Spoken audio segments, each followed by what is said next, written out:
মৰমৰ ছাত্ৰ ছাত্ৰীসকল তোমালোকক মই মোৰ চেনেলটোলৈ স্বাগতম জনাইছোঁ। আজি মই তোমালোকৰ চতুৰ্থ শ্ৰেণীৰ ক্লাছ 4 ইংৰাজীৰ lesson 1 O look at the moon এই পাঠটো অসমীয়াত আলোচনা কৰিম। লগতে এই পাঠটোত থকা প্ৰশ্নসমূহৰ উত্তৰসমূহ আলোচনা কৰিম।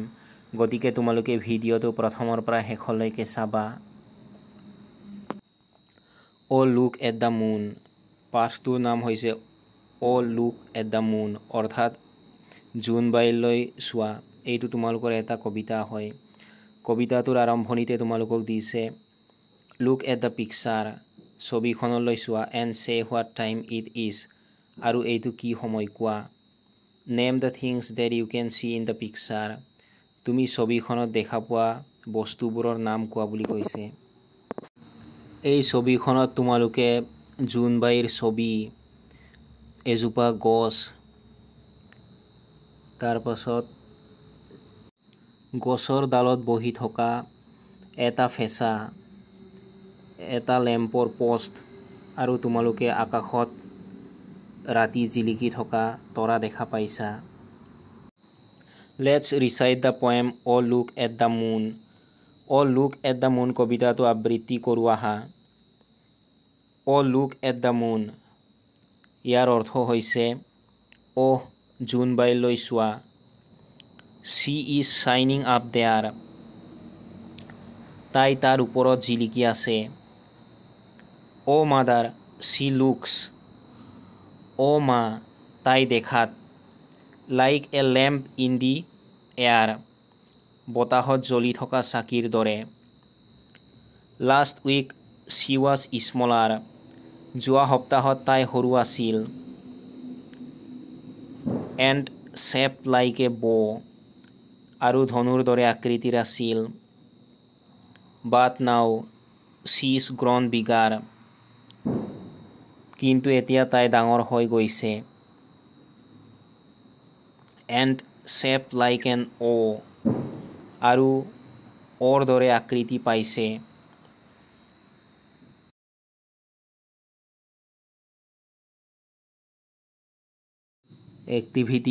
এক্টিভিটিজ মানে হৈছে কাৰ্যকলাপ। তোমালোকৰ 1 নম্বৰত দিয়া আছে 1 নম্বৰত দিয়া আছে let's find how much we have understood আমি কিমান বুজি পালোঁ বিচাৰি উলিয়াও আহা। এ নাম্বাৰ কুৱেশ্যনটো হৈছে what is the name of the poem কবিতাটোৰ নাম কি। তোমালোকে উত্তৰত লিখিবা answer the name of the poem is O look at the moon অৰ্থাৎ কবিতাটোৰ নাম হৈছে অ look at the moon. B number কুৱেশ্যনটো হৈছে what looks like a lamp in the air বতাহত লেম্পৰ দৰে কি দেখা যায়।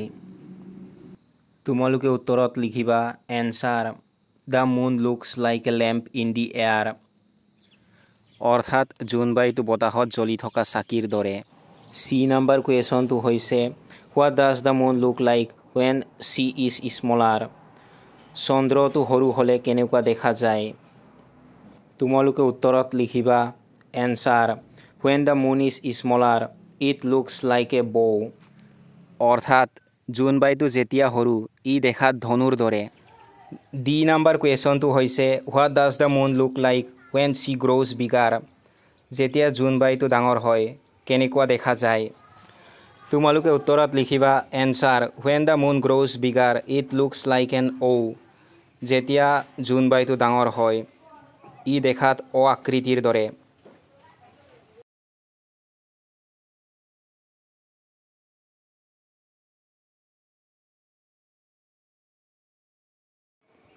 দুই নম্বৰত দিয়া আছে let's play with rhyming words অৰ্থাৎ ছন্দযুক্ত শব্দৰ সৈতে খেলো আহা। ইয়াত তোমালোকক এজনী ছোৱালী আৰু তাইৰ মাকৰ কথোপকথন দিয়া হৈছে। প্ৰথমতে মাকে কৈছে উই নৌ ৰাইমিং ৱৰ্ডছ ডণ্ট উই অৰ্থাৎ আমি ছন্দযুক্ত শব্দ জানো নহয়। তাৰ পাছত ছোৱালীজনীয়ে কৈছে য়েছ মাদাৰ অৰ্থাৎ হয় মা। তাৰ পাছত মাকে কয় let's play I will say some words read the poem and say one rhyming word for its one অৰ্থাৎ খেলো আহা কিছু কথা ক'ম কবিতাটো পঢ়া আৰু প্ৰতিটোৰ বাবে এটাকৈ ছন্দযুক্ত শব্দ কোৱা। তাৰ পাছত ছোৱালীজনীয়ে কয় অ'কে মাদাৰ, অৰ্থাৎ ঠিক আছে মা। এইফালে মাকে এই শব্দবোৰ কৈছে।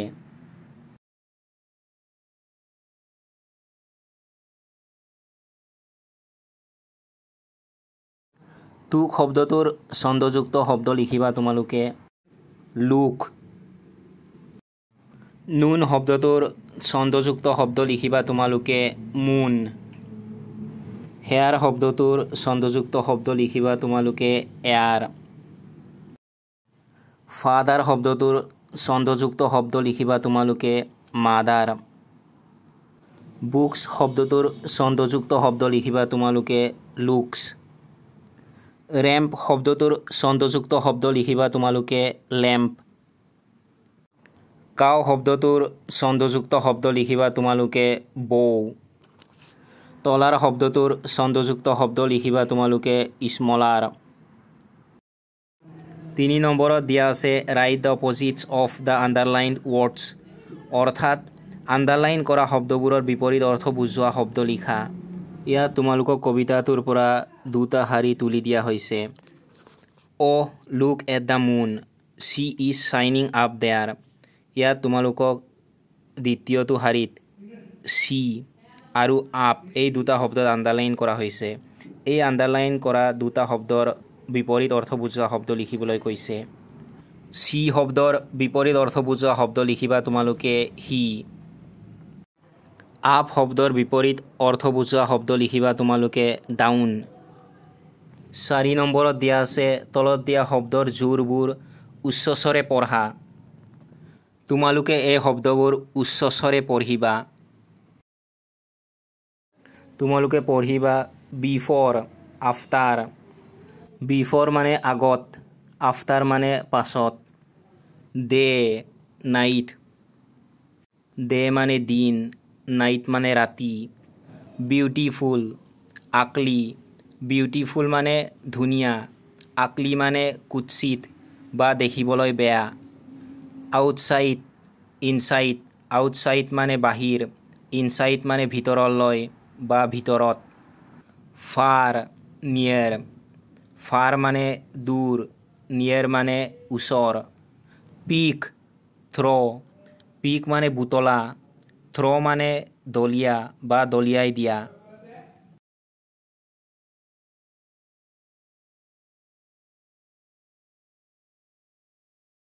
5 নম্বৰত দিছে থিংক এণ্ড চে হু আই এম, ভাবা আৰু কোৱা মই কোন হয়।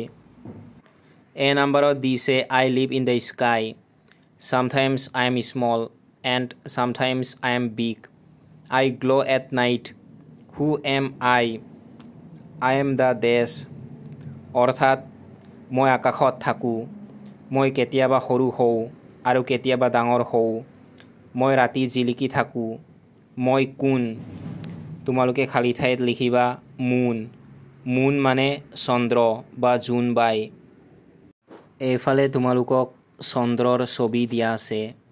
বি নম্বৰত দিয়া আছে I live in the sky, I twinkle at night, I am not the moon, who am I am a dash, অৰ্থাৎ মই আকাশত থাকোঁ, মই ৰাতি তিৰবিৰাই থাকোঁ, মই চন্দ্ৰ নহয়, মই কোন।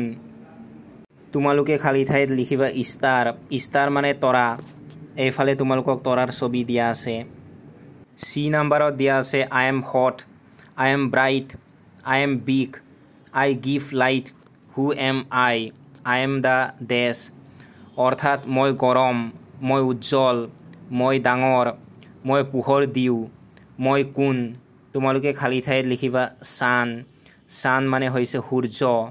এইফালে তোমালোক সূৰ্যৰ ছবি দিয়া আছে।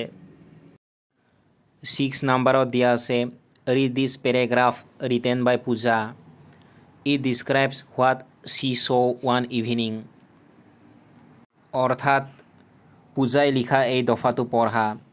ইয়াত তাই এদিন সন্ধিয়া দেখা কথাবোৰৰ বৰ্ণনা কৰা হৈছে। ইয়াত তোমালোকক দিয়া আছে one evening I was looking at the sky, অৰ্থাৎ এদিন সন্ধিয়া মই আকাশলৈ চাই আছিলোঁ। It was 7 o'clock in the evening. অৰ্থাৎ সন্ধিয়া 7 বাজিছিল। The moon was shining brightly. অৰ্থাৎ জোনটো উজ্জ্বলভাৱে জিলিকি আছিল। It looked like a bright lamp in the sky. অৰ্থাৎ আকাশত উজ্জ্বল লেম্প যেন লাগিছিল। I saw some stars too. অৰ্থাৎ মই কিছুমান তৰাও দেখিছিলোঁ। Suddenly a shooting star flashed by. অৰ্থাৎ হঠাতে এটা পপীয়া তৰা জিলিকি উঠিল।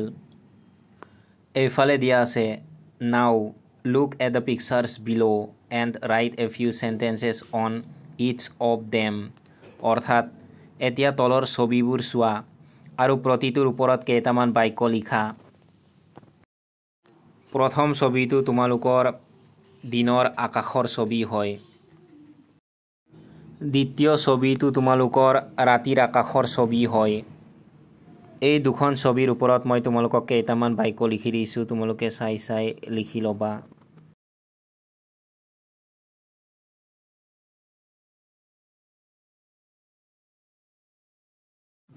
এইটো মই তোমালোকক এবাৰ পঢ়ি দিম আৰু অসমীয়াত ভাঙনি কৰি দিম। This picture shows a daytime sky with a bright sun, fluffy clouds and a rainbow. A helicopter and an airplane are flying in the sky and 2 birds are also visible. অৰ্থাৎ এই ছবিখনত দিনৰ আকাশ দেখা গৈছে য'ত উজ্জ্বল ৰদ, ফুলি উঠা ডাৱৰ আৰু ৰামধেনু আছে। এখন হেলিকপ্টাৰ আৰু এখন বিমান আকাশত উৰি আছে আৰু দুটা চৰাইও দেখা গৈছে। দ্বিতীয় ছবিখনৰ তলত তোমালোকে এইদৰে লিখিবা This picture shows a nighttime sky with a crescent moon and many twinkling stars. The sky is dark and the moon is shining brightly among the stars. অৰ্থাৎ এই ছবিখনত অৰ্ধচন্দ্ৰ আৰু বহুতো টিপটিপীয়া তৰাৰে নিশাৰ আকাশ দেখা গৈছে। আকাশ অন্ধকাৰ, চন্দ্ৰ তৰাবোৰৰ মাজত উজ্জ্বলভাৱে জিলিকি আছে। 7 নম্বৰত দিয়া আছে Read this story. অৰ্থাৎ এই গল্পটো পঢ়া। ইয়াত তোমালোকক এটা গল্প দিয়া হৈছে। গল্পটোৰ নাম হৈছে The Wolf and the Lamb. কুকুৰনেচীয়া বাঘ আৰু ভেড়া পোৱালি। Wolf মানে হৈছে কুকুৰনেচীয়া বাঘ, লেম মানে হৈছে ভেড়া পোৱালি। এই গল্পটো তোমালোকে পঢ়িবা। এই গল্পটো অতি আমোদজনক। মই তোমালোকক এই গল্পটো পঢ়ি অসমীয়াত ভাঙনি কৰি দিম। Once upon a time there lived a wolf in a thick forest near a stream. অৰ্থাৎ এসময়ত এটা জুৰিৰ কাষৰ ডাঠ অৰণ্যত এটা কুকুৰনেচীয়া বাঘ বাস কৰিছিল।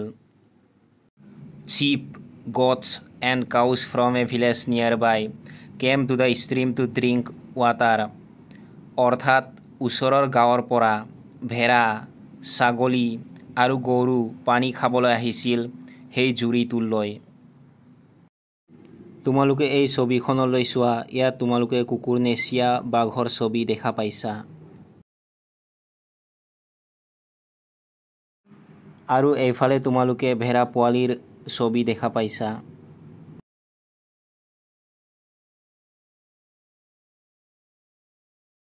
The wolf was a lazy and cunning animal. অৰ্থাৎ কুকুৰনেচীয়া বাঘটো আছিল এলেহুৱা আৰু ধূৰ্ত জন্তু। One hot day he was thirsty and so he came to the stream to drink water. অৰ্থাৎ এদিন গৰমৰ দিনত তাৰ পিয়াহ লাগিছিল আৰু সেয়ে সি পানী খাবলৈ জুৰিৰ ওচৰলৈ আহিছিল। He looked down and saw a lamb drinking water from the stream. অৰ্থাৎ তললৈ চাই সি দেখিলে যে এটা ভেড়া পোৱালিয়ে জুৰিৰ পৰা পানী খাই আছে। He was happy and wanted to eat the lamb. অৰ্থাৎ সি সুখী হৈছিল আৰু ভেড়া পোৱালিটোক খাবলৈ বিচাৰিছিল।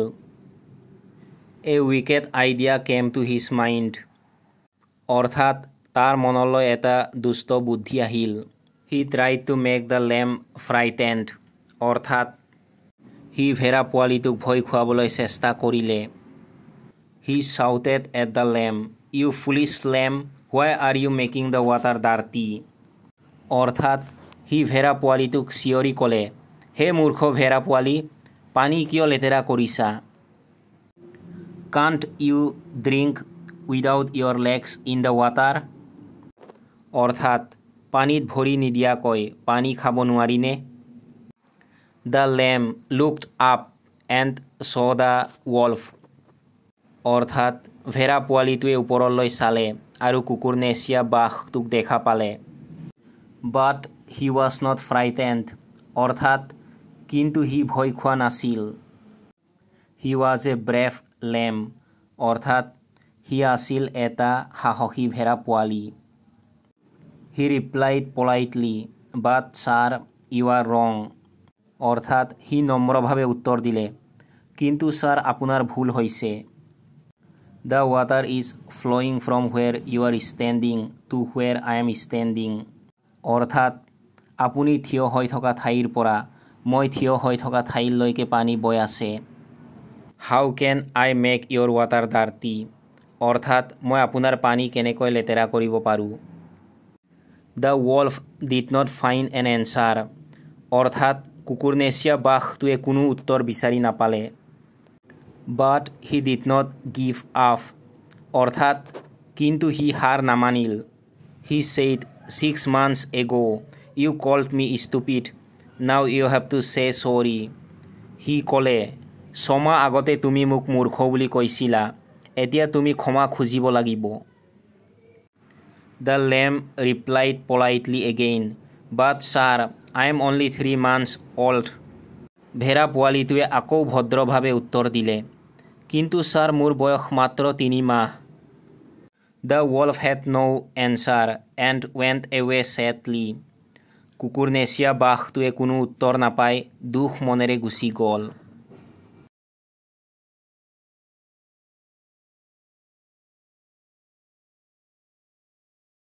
ইয়াত তোমালোকক দিয়া আছে now read the story again. এতিয়া গল্পটো আকৌ পঢ়া। There are some describing words in the story. গল্পটোত কিছুমান বৰ্ণনামূলক শব্দ আছে। Work in pairs, জোৰ হৈ কাম কৰা। Underline the words and write them on the board. শব্দবোৰ আণ্ডাৰলাইন কৰি বৰ্ডত লিখা। Here are 2 describing words. ইয়াত তোমালোকক 2টা বৰ্ণনামূলক শব্দ দিয়া হৈছে। শব্দ 2টাৰ এটা হৈছে thick. thick মানে হৈছে ডাঠ আৰু আনটো হৈছে lazy. lazy মানে হৈছে এলেহুৱা। মই গল্পটোৰ পৰা তোমালোকক আণ্ডাৰলাইন কৰি ডিছক্ৰাইবিং ৱৰ্ডছবোৰ বৰ্ডখনত লিখি দিম। তোমালোকে গল্পটো আকৌ এবাৰ পঢ়িবা আৰু ডিছক্ৰাইবিং ৱৰ্ডছ অৰ্থাৎ বৰ্ণনামূলক শব্দবোৰ আণ্ডাৰলাইন কৰি বৰ্ডখনত লিখিবা। গল্পটোত থকা ডিছক্ৰাইবিং ৱৰ্ডছবোৰ হ'ল ঠিক, এইটো তোমালোকক ইতিমধ্যে বৰ্ডখনত লিখি দিয়া আছে।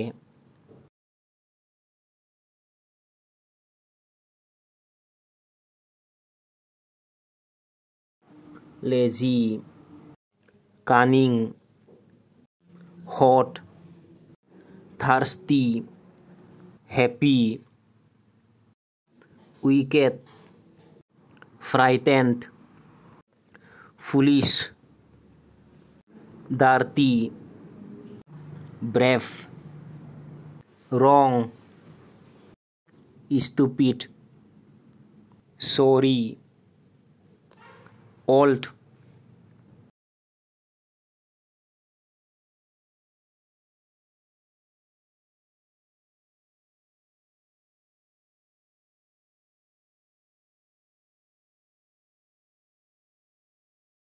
Eight নম্বৰত দিয়া আছে fill in the blanks with the words in the box. খালী ঠাইবোৰ বাকচত থকা শব্দৰে পূৰ কৰা। বাকচৰ ভিতৰত তোমালোকক 4টা শব্দ দিয়া হৈছে। সেই শব্দবোৰ হৈছে at, in, to, up. এই শব্দবোৰ ব্যৱহাৰ কৰি তোমালোকক খালী ঠাইবোৰ পূৰ কৰিবলৈ কৈছে। এইবোৰ একোটা প্ৰেপজিশ্যন অৰ্থাৎ অব্যয় পদ। ইংলিছ গ্ৰামাৰত এই শব্দবোৰক প্ৰেপজিশ্যন বুলি কোৱা হয়। প্ৰেপজিশ্যন মানে হৈছে সেইবোৰ শব্দ বা বাক্যাংশ যিবোৰ বিশেষ্য বা সৰ্বনামৰ আগত স্থান সময় দিশ আদি দেখুৱাবলৈ ব্যৱহাৰ কৰা হয় তোমালোকে এইটোৰ বিষয়ে ওপৰৰ শ্ৰেণীত বিতংভাৱে পাবা এ নাম্বাৰত দিয়া আছে the wolf lived dash a thick forest তোমালোকে খালী ঠাইত লিখিবা ইন বি নাম্বাৰত দিয়া আছে the wolf came dash the stream to drink water তোমালোকে খালী ঠাইত লিখি দিবা টু চি নাম্বাৰত দিয়া আছে the wolf shouted dash the lamb তোমালোকে খালী ঠাইত লিখি দিবা এট ডি নাম্বাৰত দিয়া আছে the lamb looked dash and saw the wolf তোমালোকে খালী ঠাইত লিখি দিবা আপ 9 নাম্বাৰত দিয়া আছে look at the picture and read the sentences in the bubbles aloud ছবিখন চোৱা আৰু বুটবুটবোৰত থকা বাক্যবোৰ উচ্চস্বৰে পঢ়া এইফালে তোমালোকক এই বাবলটো দিছে I am going to frighten the lamb মই ভেড়া পোৱালিটোক ভয় খুৱাবলৈ ওলাইছোঁ এইটো কুকুৰনেচীয়া বাঘটোৱে কৈছে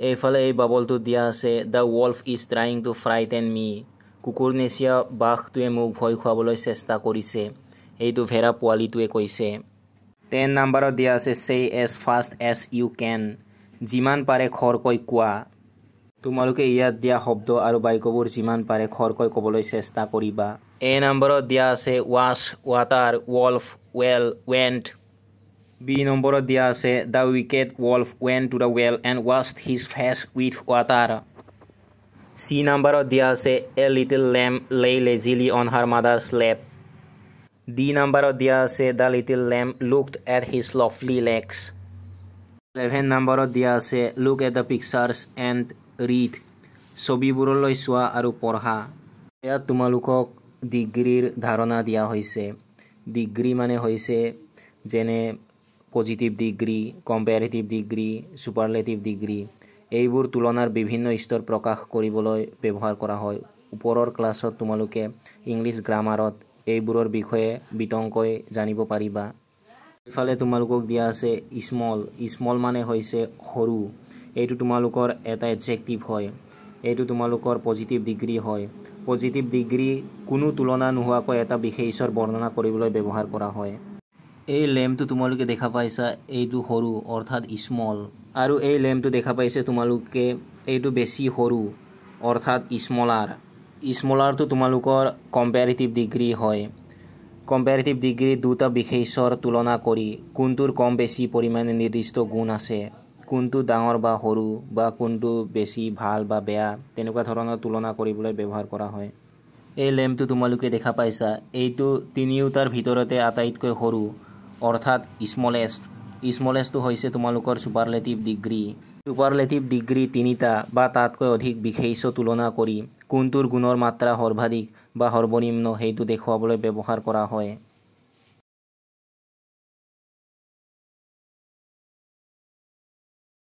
এইফালে তোমালোকক দিয়া আছে তল মানে হৈছে ওখ এইফালে তোমালোকক দিয়া আছে তলাৰ মানে হৈছে বেছি ওখ এইফালে তোমালোকক দিয়া আছে তলেষ্ট মানে হৈছে আটাইতকৈ ওখ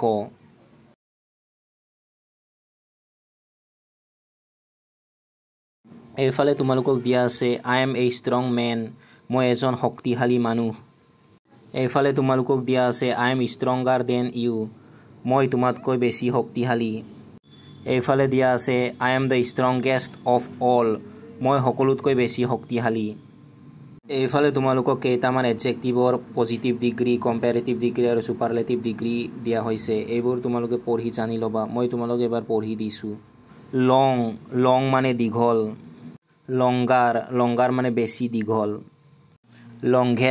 লংঘেষ্ট মানে আটাইতকৈ দীঘল হেভি মানে গধুৰ হেভিয়াৰ মানে বেছি গধুৰ হেভিয়েষ্ট মানে আটাইতকৈ গধুৰ ৰিচ মানে ধনী ৰিচাৰ মানে বেছি ধনী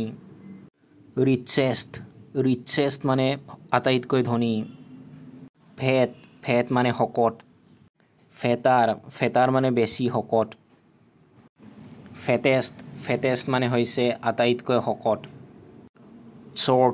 short মানে হৈছে চুটি shorter মানে হৈছে বেছি চুটি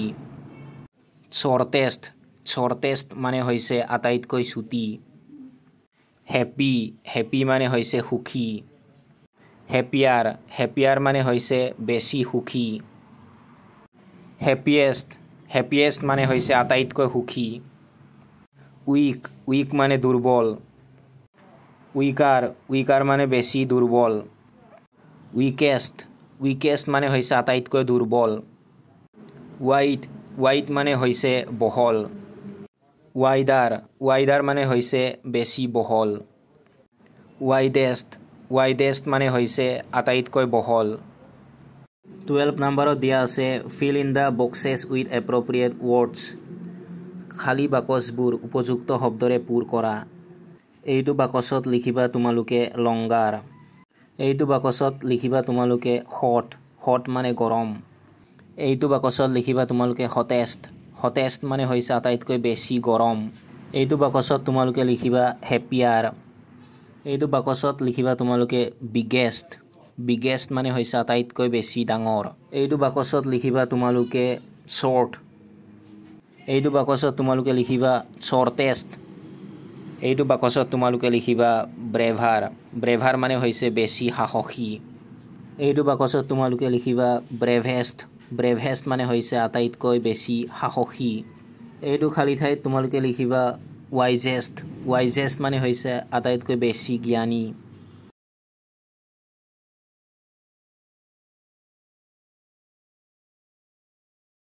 13 নম্বৰৰ A নম্বৰত দিয়া আছে let's read a few words with silent letters মৌন আখৰ থকা কেইটামান শব্দ পঢ়ো আহা এই ছোৱালীজনীয়ে কৈছে do you know some letters are silent in some words তুমি জানানে কিছুমান শব্দত কিছুমান আখৰ মৌন হৈ থাকে তাৰ পাছত এই ল'ৰাটোৱে কৈছে that's amazing সেইটো আচৰিত কথা আকৌ ছোৱালীজনীয়ে কৈছে let's read some of these words without saying the underlined letter underline কৰা আখৰবোৰ নোকোৱাকৈ এই শব্দবোৰৰ কিছুমান পঢ়ো আহা ইয়াত তোমালোকক কেইটামান শব্দ দিয়া আছে আৰু প্ৰতিটো শব্দতে বি আখৰটো আণ্ডাৰলাইন কৰা হৈছে এই শব্দবোৰ পঢ়োতে আমি বি আখৰটো উচ্চাৰণ কৰিব নালাগে বা ক'ব নালাগে এইফালে তোমালোকক দিয়া আছে লেম এইফালে দিয়া আছে তুম এইফালে তোমালোকক দিয়া আছে প্লামাৰ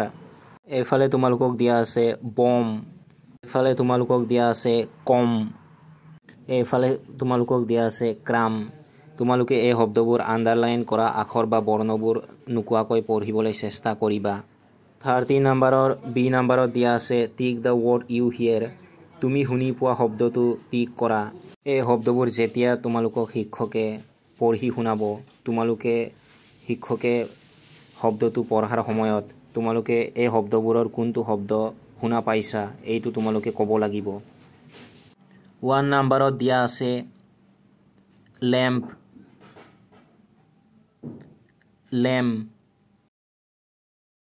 2 নম্বৰত দিয়া আছে ডাম্প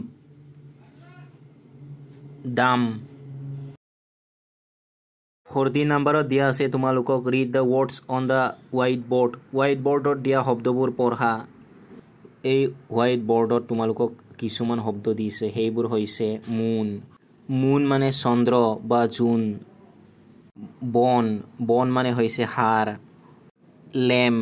লেম মানে হৈছে ভেড়া পোৱালি wolf মানে হৈছে কুকুৰনেচীয়া বাঘ ফৰেষ্ট মানে হৈছে হাবি বা অৰণ্য নাইট মানে হৈছে ৰাতি চিপ মানে হৈছে ভেড়া ভিলেজ মানে হৈছে গাঁও পলাইট মানে হৈছে নম্ৰ বা অমায়িক স্মলাৰ মানে হৈছে বেছি সৰু এইফালে তোমালোকক দিছে নাও write them down in alphabetical order এতিয়া সেইবোৰ বৰ্ণানুক্ৰমে লিখা এতিয়া এই হোৱাইট বৰ্ডত দিয়া শব্দবোৰ তোমালোকক বৰ্ণানুক্ৰমে লিখিবলৈ কৈছে অৰ্থাৎ কোনটো বৰ্ণ আগতে আহিব বা কোনটো বৰ্ণ পাছত আহিব সেই অনুসৰি তোমালোকে এই শব্দবোৰ লিখিব লাগিব ইয়াত তোমালোকক দুটা শব্দ লিখি দিয়া আছে সেইবোৰ হৈছে বন আৰু ফৰেষ্ট তাৰ পাছত তোমালোকে লিখিবা লেম্প তাৰ পাছত তোমালোকে লিখিবা মুন তাৰ পাছত তোমালোকে লিখিবা নাইট তাৰ পাছত তোমালোকে লিখিবা পলাইট তাৰ পাছত তোমালোকে লিখিবা শিপ তাৰ পাছত তোমালোকে লিখিবা স্মলাৰ তাৰ পাছত তোমালোকে লিখিবা ভিলেজ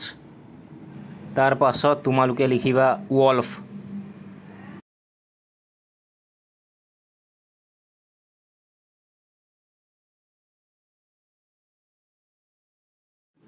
নম্বৰত দিয়া আছে look at the pictures and read the sentences ছবিবোৰলৈ চোৱা আৰু বাক্যবোৰ পঢ়া এইফালে তোমালোকক দিয়া আছে জুৰি ইজ 3 feet tall জুৰি 3 ফুট ওখ এইফালে তোমালোকক দিয়া আছে মিলি is 3 feet and 6 inches tall মিলি 3 ফুট আৰু 6 ইঞ্চি ওখ এইফালে তোমালোকক দিয়া আছে Rini is 4 feet tall Rini 4 foot ওখ এইফালে তোমালোকক দিছে নাও fill in the blanks choosing the correct word from the help box এতিয়া হেল্প বাকচৰ পৰা শুদ্ধ শব্দটো বাছি খালী ঠাই পূৰ কৰা ইয়াত তোমালোকক এই বাকচটো তিনিটা শব্দ দিয়া হৈছে সেইবোৰ হৈছে তলাৰ তল তলেষ্ট